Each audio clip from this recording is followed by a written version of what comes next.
Ouais.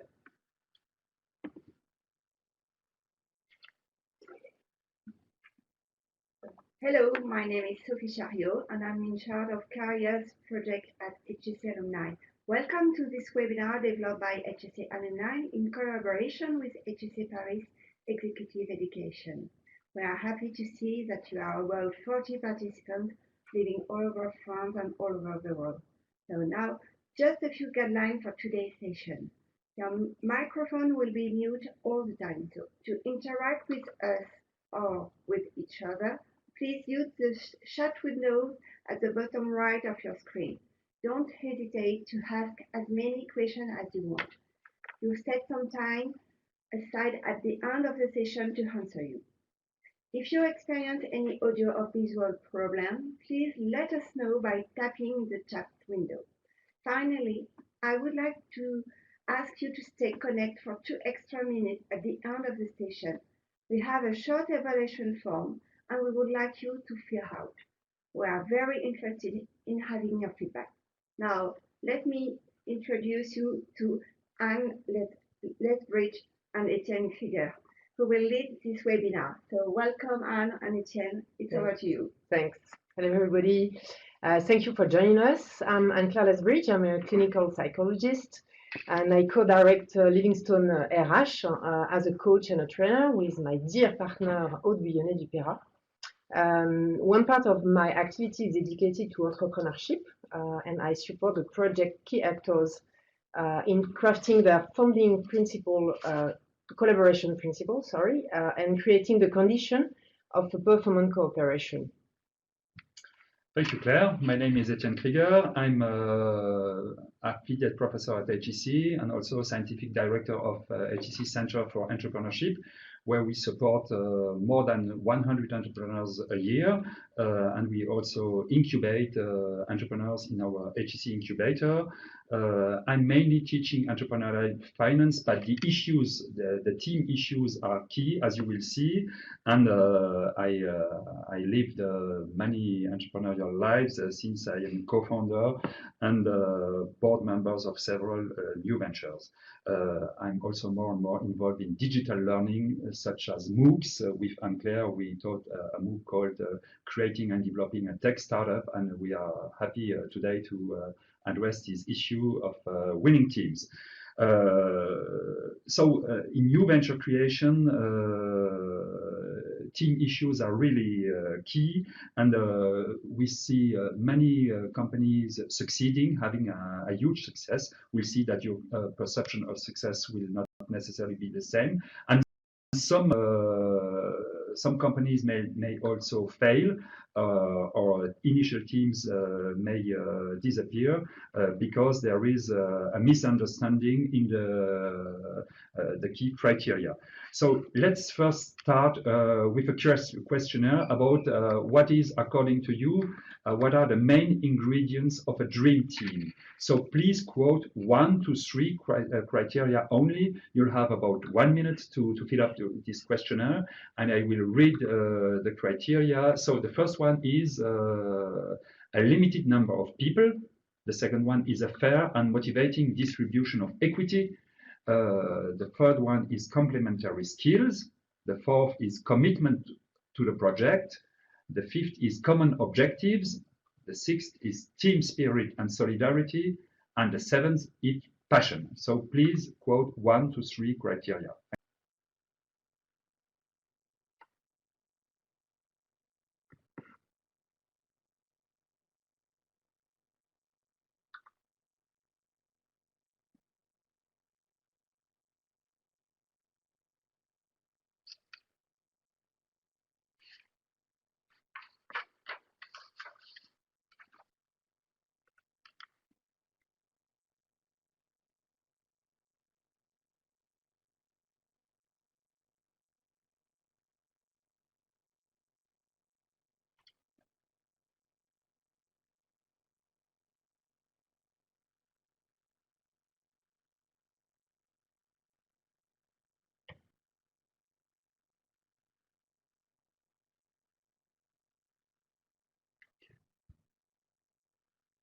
Okay, so Luc, can you show the results, please?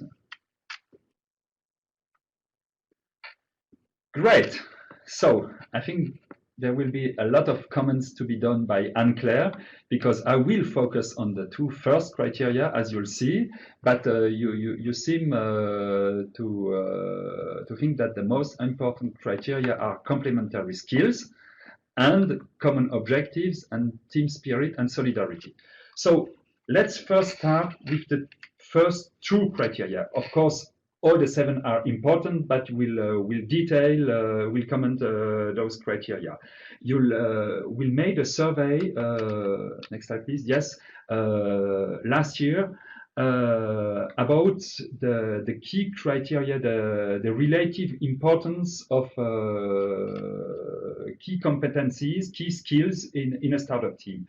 And we made this survey on 166 entrepreneurial teams of 166 startups of a Challenge Plus program, which is an executive education program with high-tech entrepreneurs that I launched 25 years ago, and also entrepreneurs of our incubator. And the first result is, as you'll see, is that entrepreneurship is not a one-man show or one-woman show, because in less than one case out of 8, you'll be alone. And it's also it's not also a Mexican army. It's an issue of smaller teams, because in one case out of 6, you'll have 4 or 5 associates, founding partners. So in most cases, you'll be 2 or 3 partners, and so the issue for you is to find 1 or 2 associates.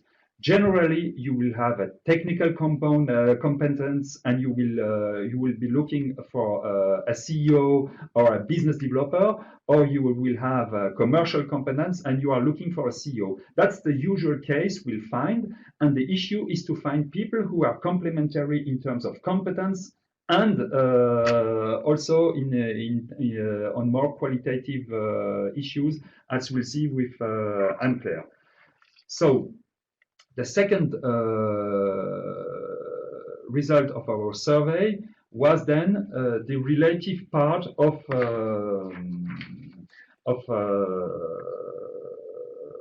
the key functions. So the functions of chief executive officer, the commercial function, the marketing function, the research and development function, the production function, and the finance and administrative function. And surprisingly for me, so you'll see the mean value and the standard deviation. The most important function is research and development, closely followed by commercial. But if you add commercial plus marketing and research and development plus production, you'll see that it's often the same case. You need to have a good CTO, a good person with technical skills, and a person with commercial skills.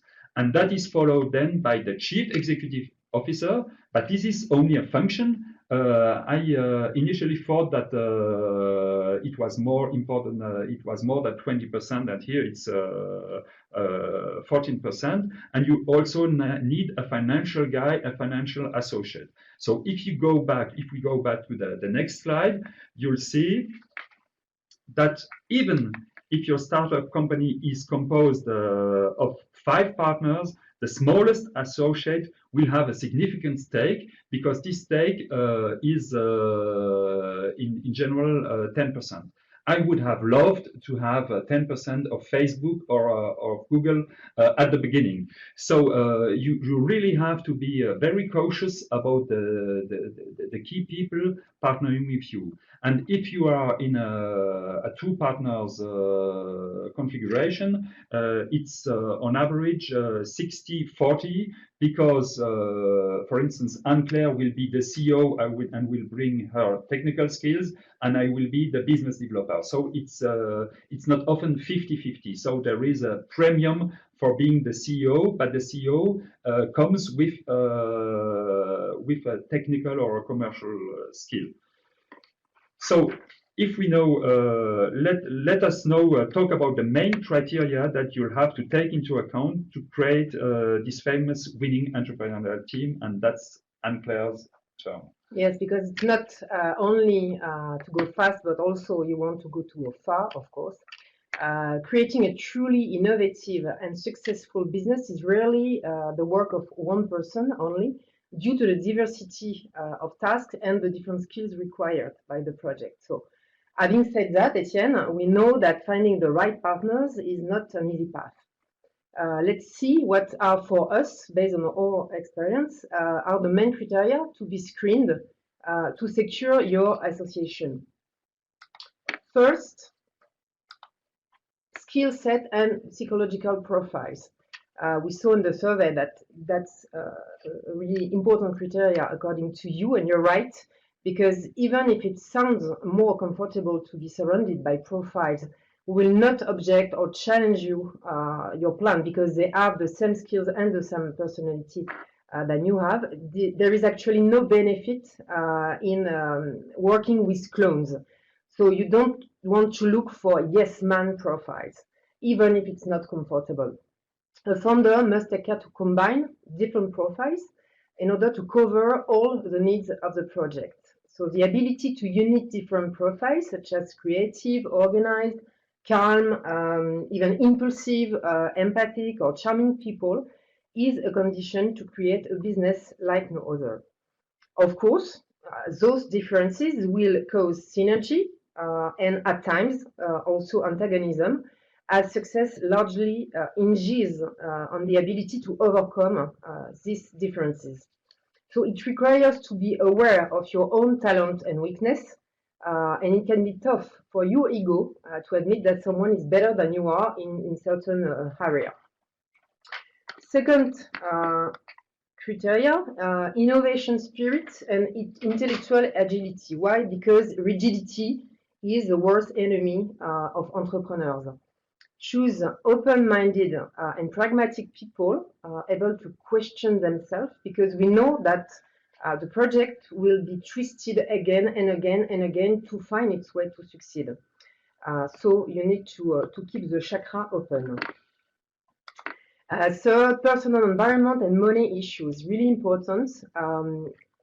Before jumping into a startup with other people, it's important to take the time to better know, to get to know each other. It is really unwise to avoid asking personal or even more intimate questions, as you need to know the obligation, the habits, the needs and the support of your potential partner. In addition, in France, we are often too shy and ill at ease to discuss money issues, whereas it's a key element and you really need to discuss it early in the project. If your partner, for example, has to pay the expensive studies of his 3 children while you are completely free to invest, you will have to know it and discuss the option. Another criteria, vision and objectives. For us, a clear and shared vision is a key factor of success. There is no performance without a vision of the performance. I like to use this metaphor to illustrate it. It's a metaphor of the 3 stone carvers who has 3 different visions. The first stone carver just wants to earn his living, okay? The second one wants to become the best stone carver in the country, while the third one wants to build a cathedral. So 3 different visions, 3 different projects, 3 different kind of performance. So you have to clarify your own goals and to see if they fit with the ones of your potential partner. Do you want just to earn your living, which is noble, or do you want to build a cathedral, which is different and more collective project? Worst case scenario. Anticipating complication and conflicts are the privilege of entrepreneurial teams, actually. If you face it in a constructive manner, it will help the team to grow and to bond just as much as success does, just like in a couple, actually. So let's talk about the deal breaker, Etienne. Yes, having said all that, Anne-Claire, let's go back to a small questionnaire. you probably have had the opportunity or will have the opportunity to create a startup. And what would be, according to you, the main deal breakers that will make that you will not join a startup or create or partner with somebody to join this startup?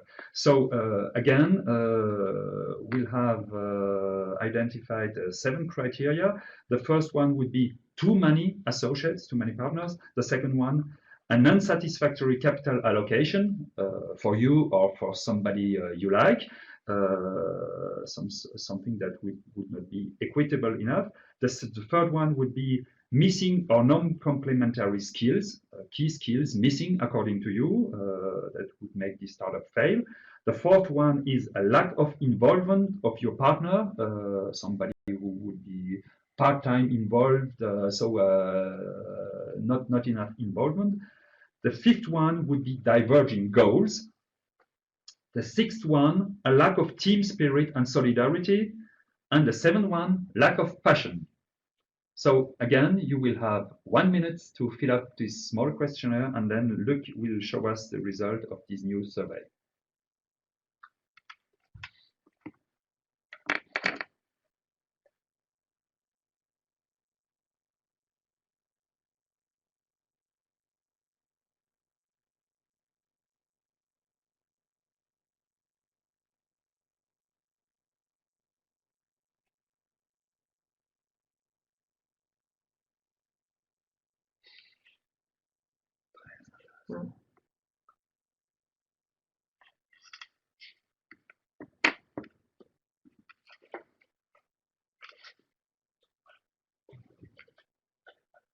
Yeah,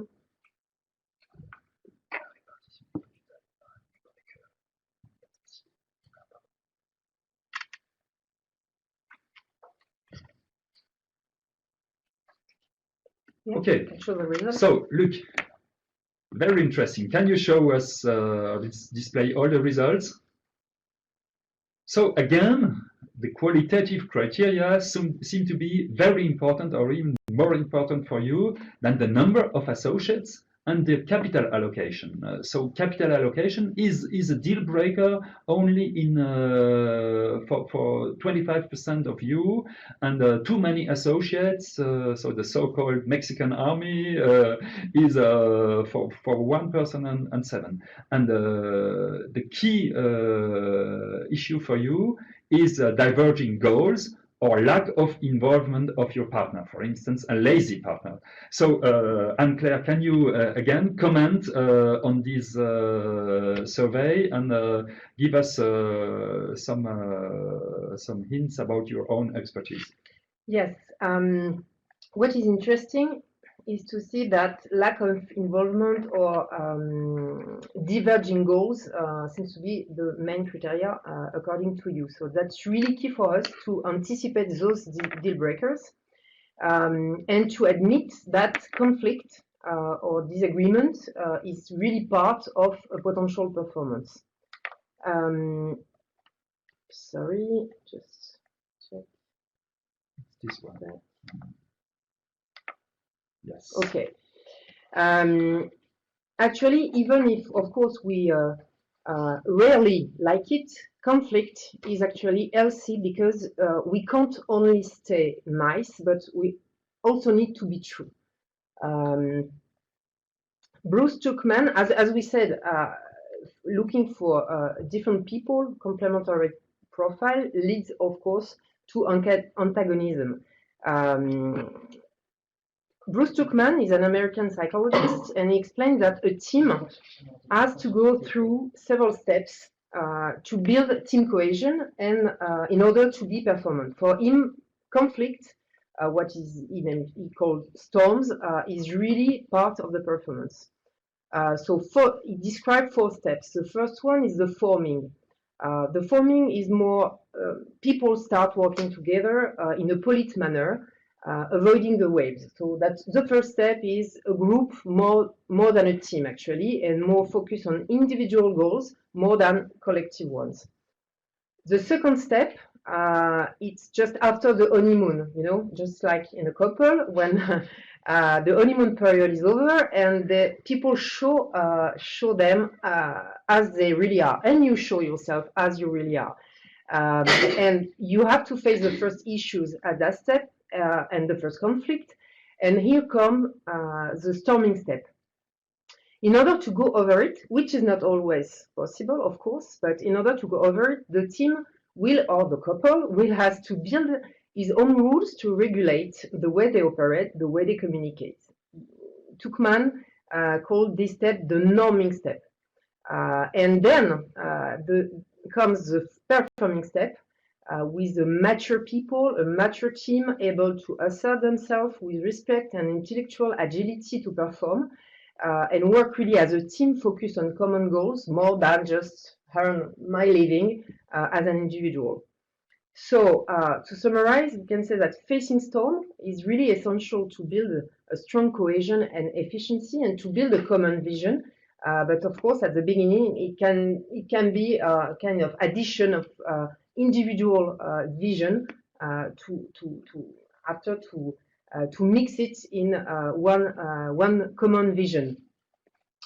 So Etienne, if we summarize according to us.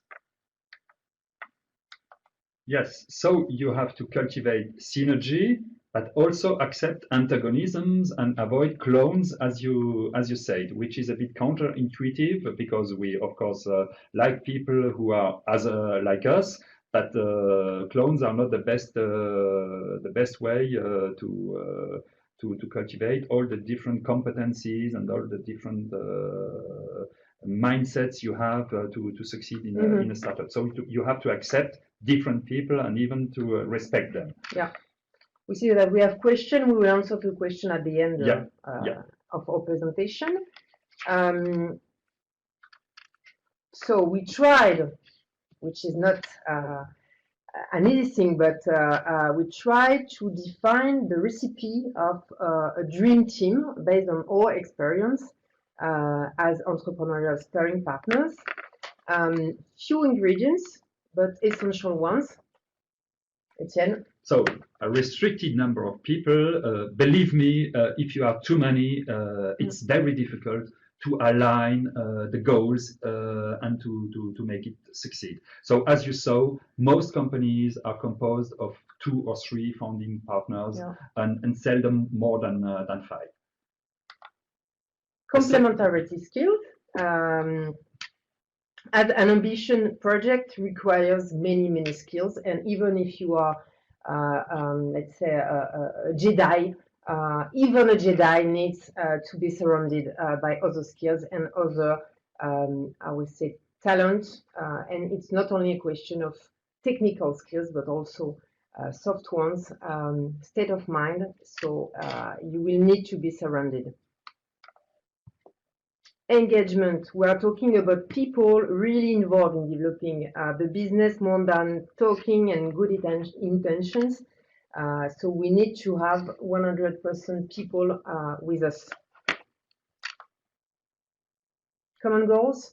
Common goals because, as we said, we need to build a common vision. Sometimes, okay, you will be tempted to twist a little bit this vision, but having common goals is really a key ingredient of success.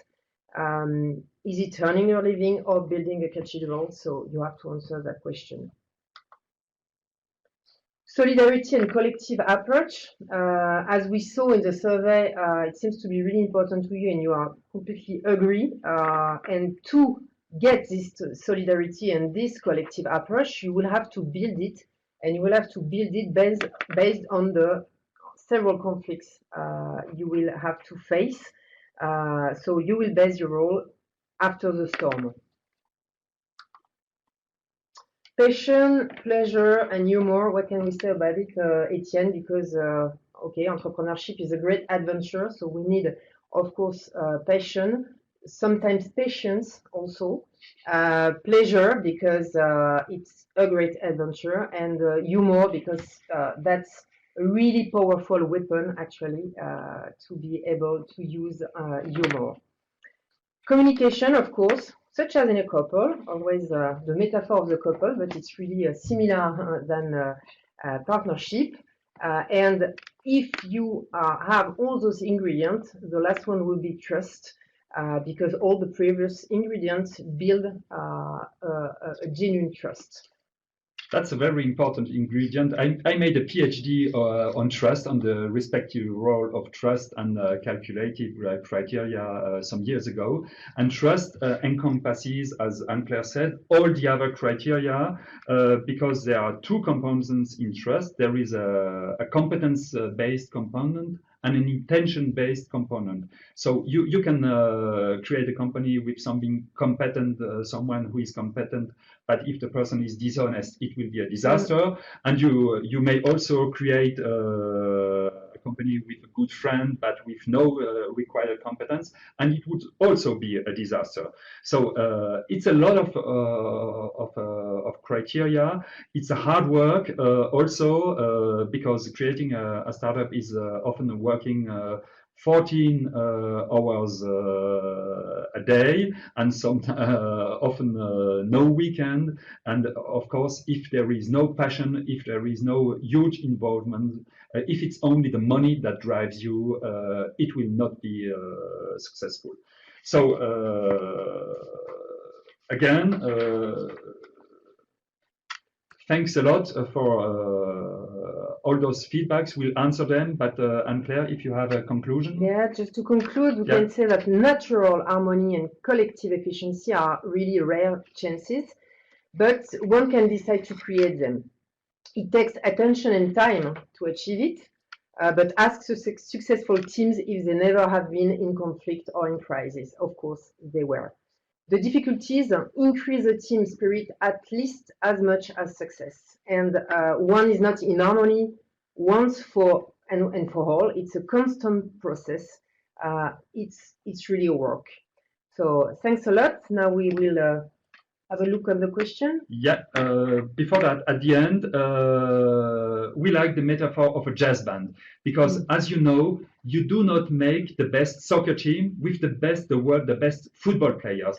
There need to be something else than talent, than competence. And in a jazz band, people often are the best in their area, and they like playing jazz together, improvising, and that's all what a startup is. There is no predetermined path. There will be lots of surprises, strategic surprises, technical surprises, and there should be a leader, a natural leader, as Keith Jarrett is the natural leader of his jazz band, but his partners are really excellent, and they love playing together, and that's all what a startup creation is made of. Yeah. So thanks a lot, and so let's we'll now go back to the questions, to all your questions asked during. Okay, about the maybe Tuchman, Bruce Tuchman steps, several questions on that, and thank you for one of the participants answer to the others, but just to tell you again the different steps. The first one is forming, okay, a group of people starting to work together. After that comes the storm, and thanks to the storm and the conflict, you will have to create your rules. So the third step is norming, and the fourth is performing, because thanks to that, you have built some rules to the way to operate, the way to communicate, in order not only to be nice, but to be true and to perform. And what is interesting in this model is it's a cycle. You are not always performing. You perform and you will have another storm, and you will learn something more and to go, which will help you to go further. Keys for an executive committee, not only founders. For a larger company, are there the same criteria according to you?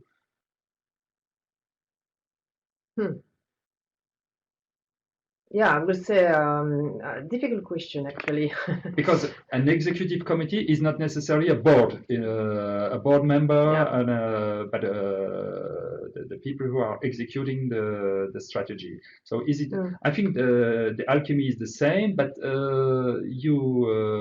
you do not necessarily, as an executive committee member, choose your partner, Yeah, and there are not that's a big necessarily difference. equity issues, equity repartition.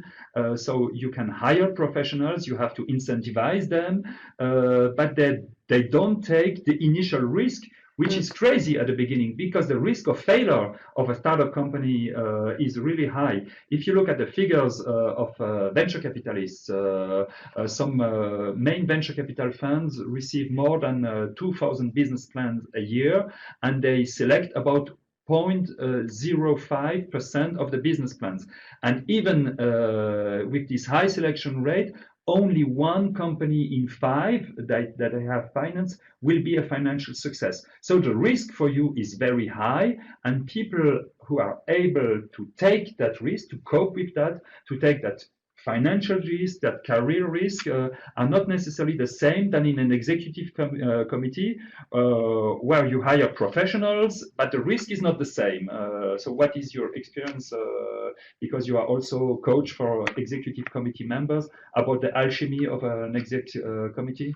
Yeah, I think that we have common ingredients such as, of course, complementary skills, but what is maybe the often lacking to that kind of executive committee when the lack of cohesion is more the lack of common goals, common vision. So share and repeat and again the vision, the ambition, the reason why you will wake up each morning is time well used, let's say.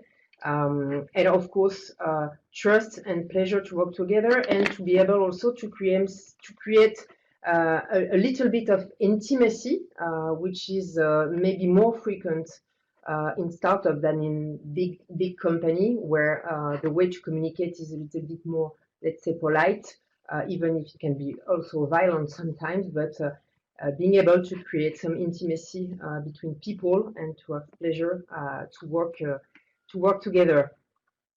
We had an interesting feedback at the beginning of the webinar about personal environment and money issues.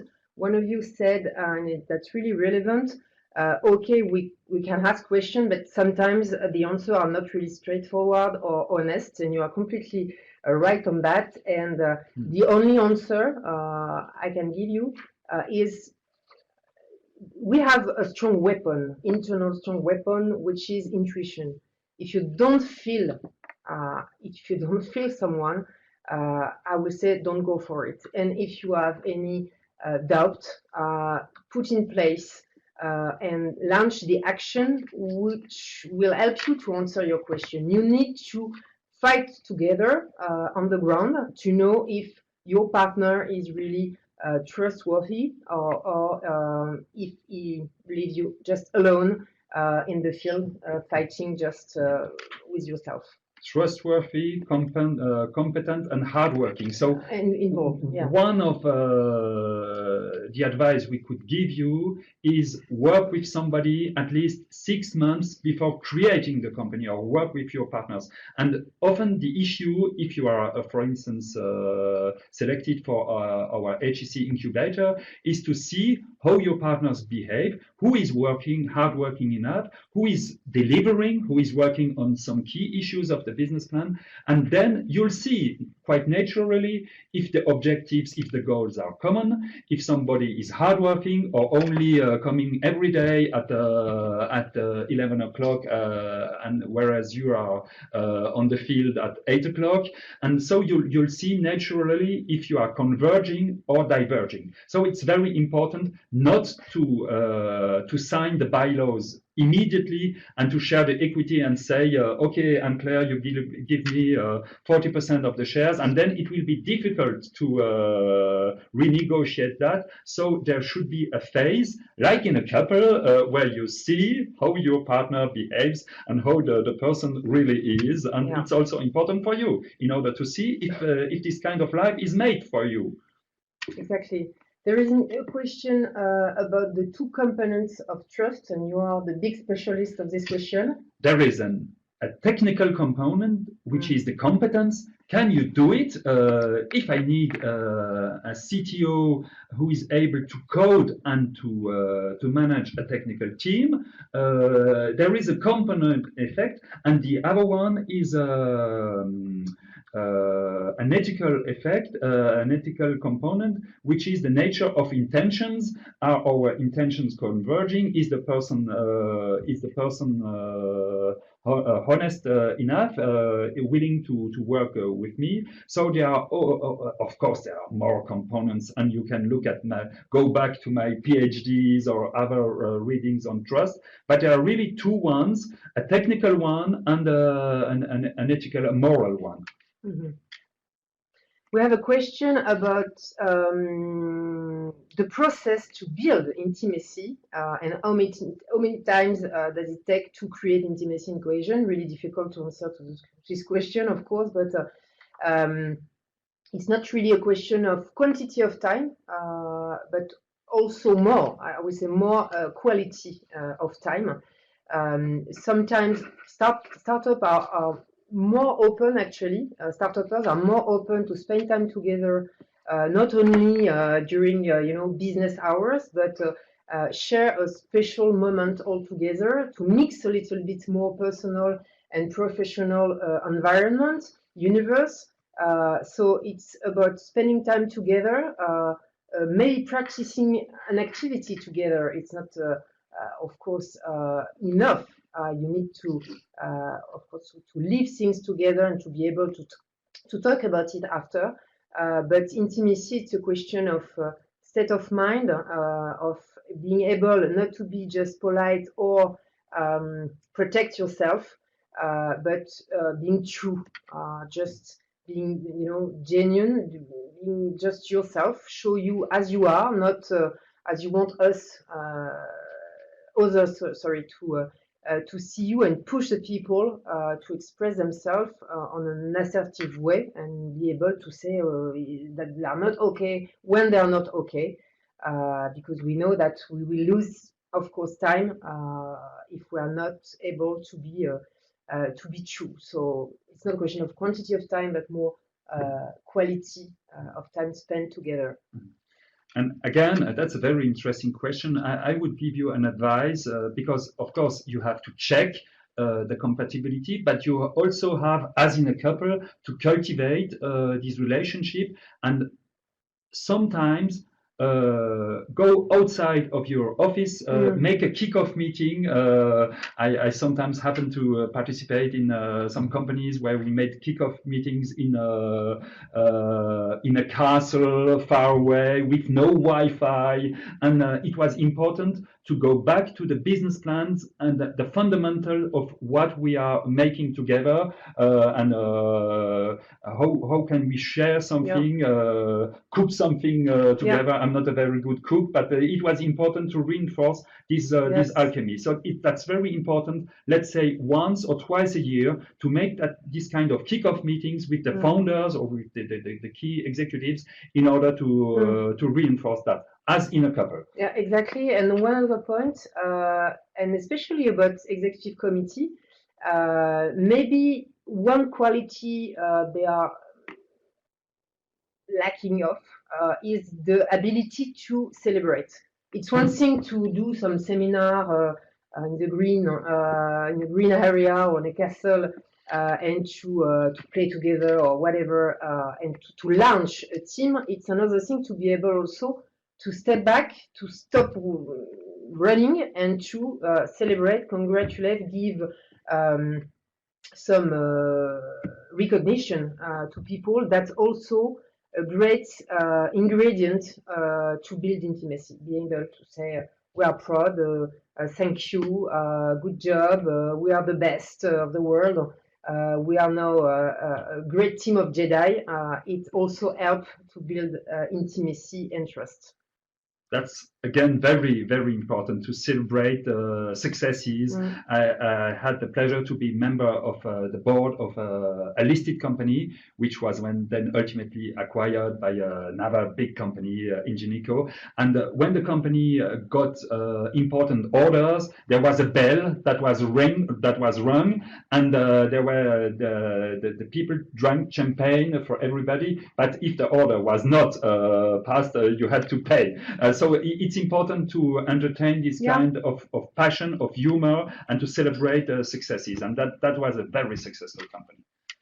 One question about engagement, Etienne. How do we measure individual contribution during the development steps? Because, of course, the indicators are not the same. At the beginning of the process, it's not, money directly. So how can we measure individual contribution? That's tough again, because somebody could be very hardworking but would not deliver, and often it's the case with a salesperson. The salesperson can be very performing and can seem to be lazy, and somebody is hardworking. So it's necessary, if we don't have the same competencies, that you do not judge me as a sales guy or as a business developer as far as I develop the business. So there should be some.